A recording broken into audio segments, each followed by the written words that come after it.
Olá, pessoal, tudo bem com vocês? Bom, todo mundo me conhece, né? Eu sou a professora Vanessa e esse ano acompanhando vocês no Prêmio Rio de Letras dentro da área de poesia, que é uma área que eu gosto muito. E hoje eu vou esmiuçar melhor com vocês aquele slide que eu trabalhei no nosso último encontro presencial, que foi sobre o título A Máquina e a Alma, tá? Porque o tema Rio de Letras desse ano está trazendo inteligência artificial e criatividade. Então, o que a gente precisa entender?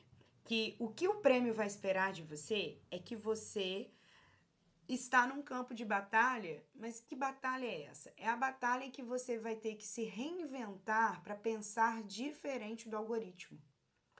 Por quê? Porque a ideia é que você escreva sobre esse processo que nos atravessa, que são as inteligências artificiais, que nós recorremos para muitas ações hoje, só que em nenhum momento ela consegue substituir a criatividade humana.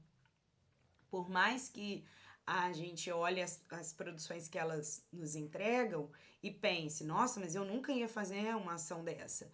Só que o que você indica para ela de prompter, o comando que você entrega para essa máquina é que faz toda a diferença.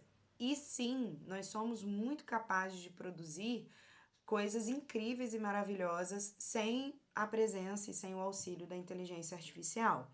A prova disso é a própria literatura e a arte, né? Então, o que a gente precisa entender? Que a poesia, ela veio de uma história, né? Quando a Grécia começou a usar a palavra como um meio de comunicação e conseguiu colocar em frases o que as pessoas diziam, a poesia já ganhou o seu status ali, começou a ganhar seu status ali.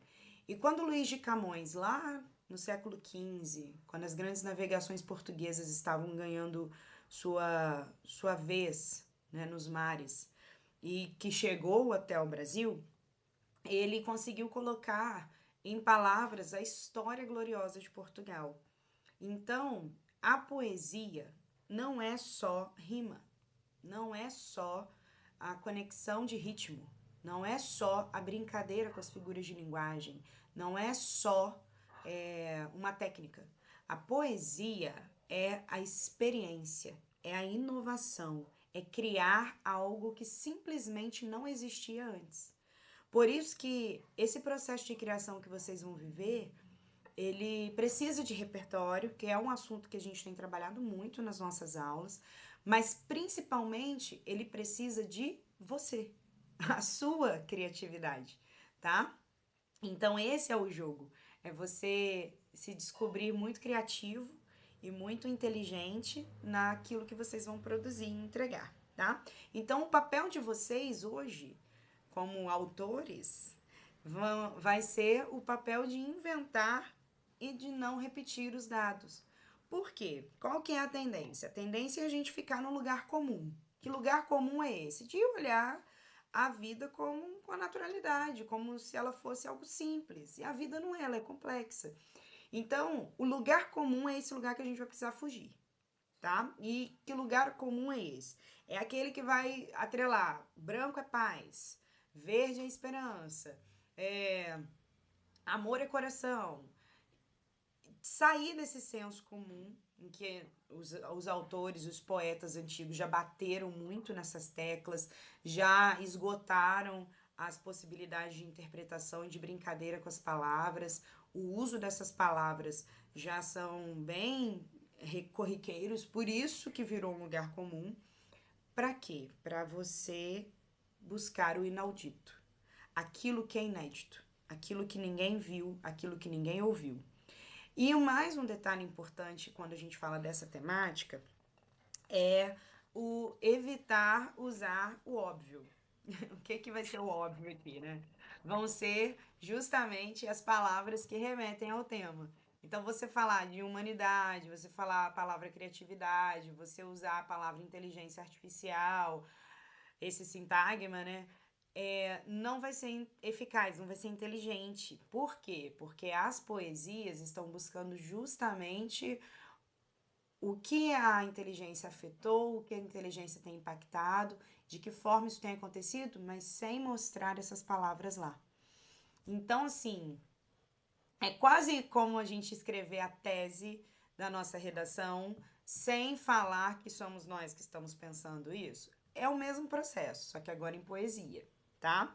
Então, é muito interessante a gente ter em mente esses conceitos do que é o tema do Rio de Letras desse ano, o que a gente já tem de lugar comum que precisa ser evitado e qual que é a nossa responsabilidade dentro dessa criação.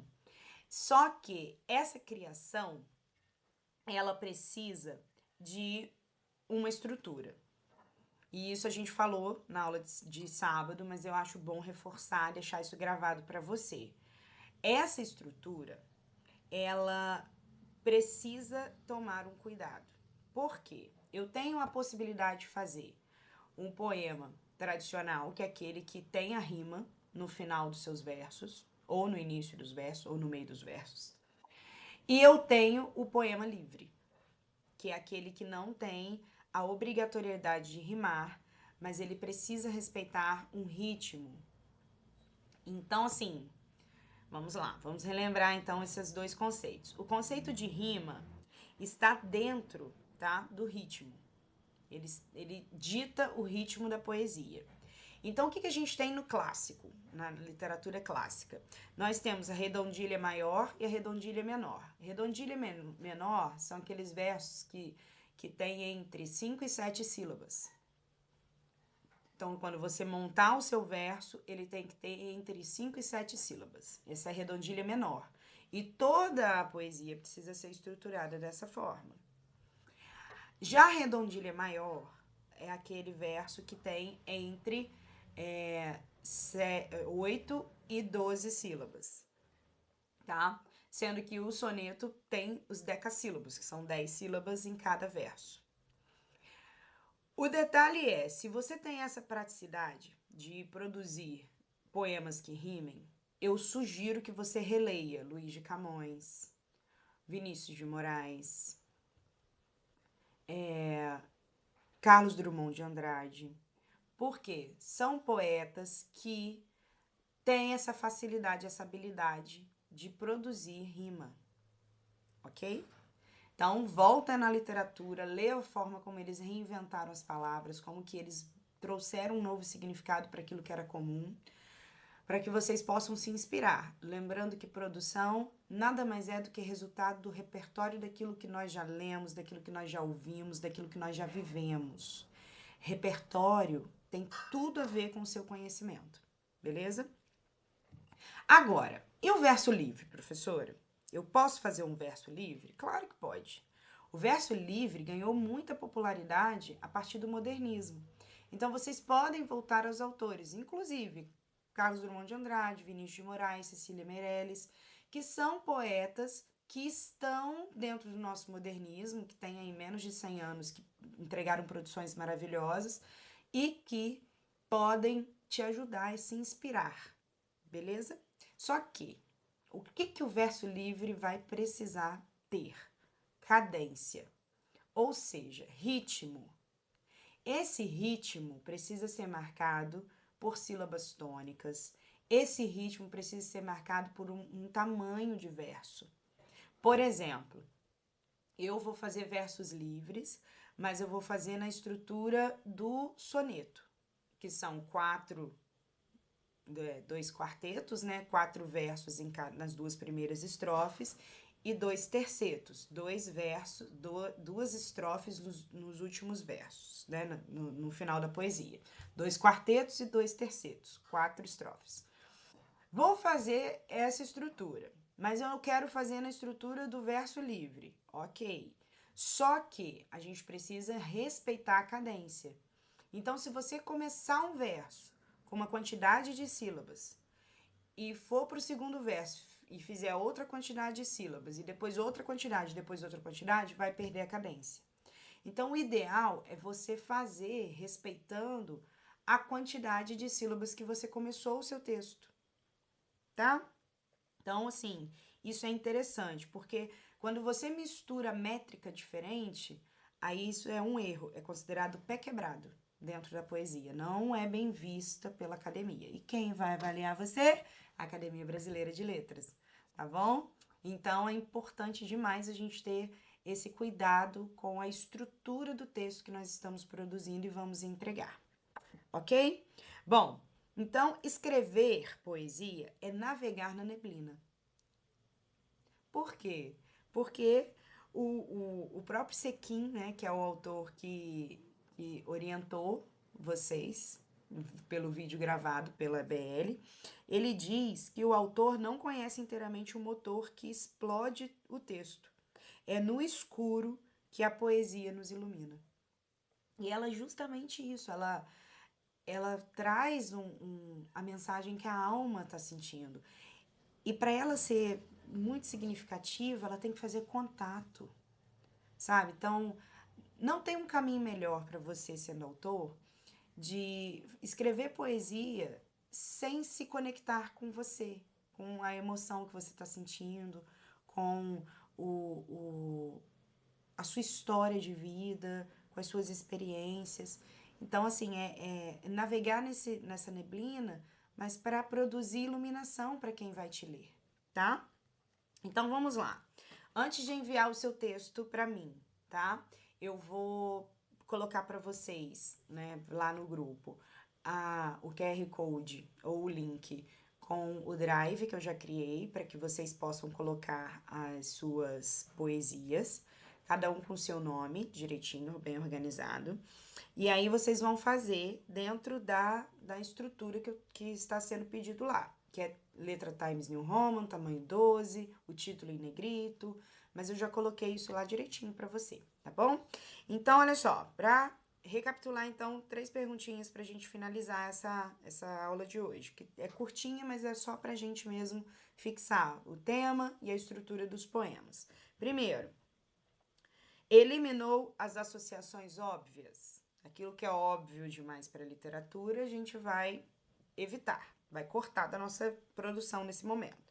Segundo, garantiu o detalhe singular. Que detalhe singular é esse, professor? O seu, sua história. Ah, eu gosto de passear no City Shop, eu gosto de passear no Parque Sul. Menciona isso em algum momento da sua redação, da sua produção de poema, tá? Essa emoção do reencontro, da conexão, de sair do virtual e vir para o mundo real. Afinal, convergência é isso, né? É você ser impactado e atravessado pelas tecnologias que mudam a nossa cultura, a forma como nós vemos o mundo, tá? Mas não é nada errado resgatar essa conexão de alguma forma. E terceira e última pergunta, o ritmo é proposital? Tá? A gente precisa respeitar a nossa cadência, o nosso ritmo, ok? Então, se for fazer rima ou se for fazer um verso livre, ambos precisam ter respeito pelo ritmo do seu poema, tá? Então é isso, amores. É muito importante, quando vocês estiverem produzindo, vocês se conectarem com vocês mesmos e olhar em volta, olhar essa natureza, olhar a tecnologia e pensar fora da caixinha. Eu tenho certeza que vocês vão fazer produções brilhantes pela frente. Um beijo para vocês e até o próximo encontro.